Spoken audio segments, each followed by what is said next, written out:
Hey y'all, this is Jeremy. Welcome to Production Den. Today we are going to be covering how to install VSTs inside of FL Studio. And we're going to cover two different types. So the first type that we're going to cover is actually an instrument VST. So it's something similar to Citrus or GMS or any other instrument that you can play natively inside of FL Studio. The second kind of plugin that we're going to be talking about is an effect plugin, and we're going to be using OTT for this example, but this could also apply to anything like compressors or reverbs. If you stick around all the way to the end, I'm actually going to talk about a VST package that I highly recommend for beginners because it is a very comprehensive package that will have a lot to get started in producing music inside of FL Studio. But before we jump into that, I would love for you to subscribe to the channel and hit the notification bell so you can get alerted whenever there is a new video uploaded. And let's go ahead and jump in.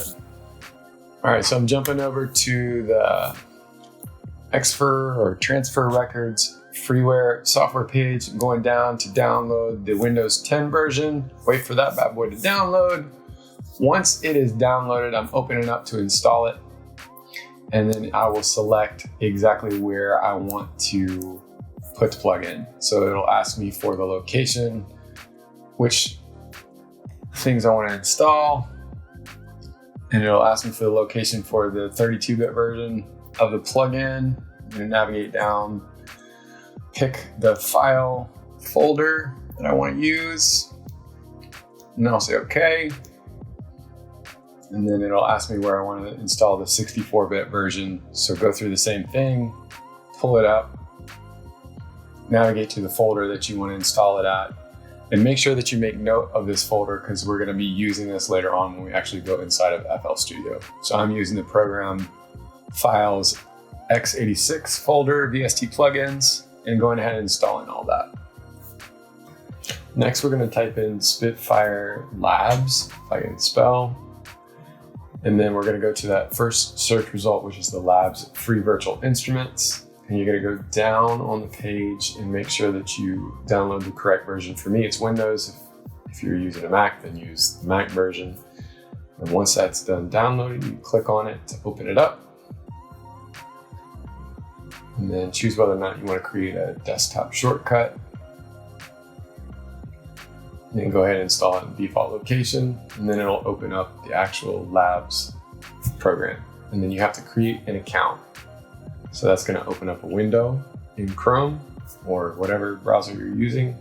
And then you're going to need to fill in your information under the create a new account. So you punch in your email, your name, and then a password, create the account, bring you into a default page. Then you can go back out to the app, punch in the email address and the password that you just created, and then go ahead and log in. When you do that, you'll be welcomed with all of the free instruments that are part of the library that you can download. I'm going to navigate down to actually find the soft piano,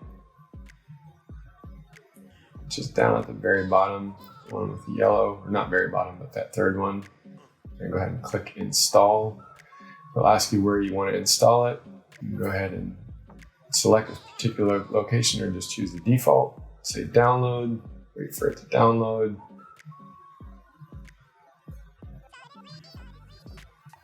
And then I'm going to actually go back in to the Labs and then pick the another instrument. I'm going to choose the drums, which is actually back up at the very top. So navigate back up there.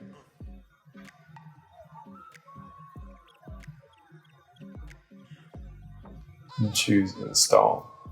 And this time I'm actually going to choose the directory where I want to actually install it. So I'll go ahead and click on the folder, and then I will select an external driver, an extra drive that I have to locate where I want the piano or the drums to be installed. So once I've selected that, go ahead and select OK.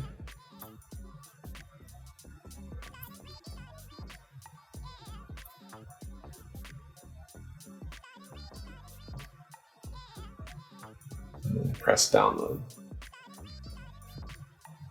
and wait for that to download. It may take a second for it to get started, and then it should speed up and start going. Also, make sure that you look at the locations for your VST2 and your VST3 installation locations, because you're going to need to make note of that when we go actually into FL Studio. So again, make note of that. Make sure if they're the same thing or not the same thing. And just keep that in mind when we actually go to install that in FL Studio. I'm going to speed this up a little bit. And let's go ahead and hop into FL Studio. Okay, now we're in the program. We're going to press Options and go down to Manage Plugins. And then we're going to make sure that all of the folders that we just found are actually loaded in here for each one of the VST plugins that we just did. And then we press the Find Plugins. What this is going to do is search for all the plugins that have been installed into the system. And once it gets done, you'll be able to scroll down and see what's new. It should highlight in yellow. I had already done this recently, so it didn't show up everything in yellow. Then you can go out to the actual plugin and you can enable the favorite for it and actually put the category that you want for the instrument that you're creating. So for this one, since it's the Spitfire Labs, I'm checking the location of the install on this one. And then I'm going to rename this to Spitfire so that it'll create that category when I'm actually installing an instrument. Then I go back over to OTT, make sure that it's in the category that I want it, see where I installed those things, apply those changes, exit out of it, and we'll go up to add a new instrument under the channel rack. And you should see under Spitfire at the top that Labs is right there for you to be able to open up. So now this is the soft piano that we just got through installing. You can also go under the drop down to select the other instrument, which was the drums that I had downloaded. Make sure that that loads in as well. Click load, and that will load that other instrument as well. And then we're gonna X out of that instrument. After close out that, we'll open up the mixer window, go to an open insert, go to one of the slots and look for the OTT, which is right under Effect in the menu. And that'll load that up. And so you can start using that plugin for your productions.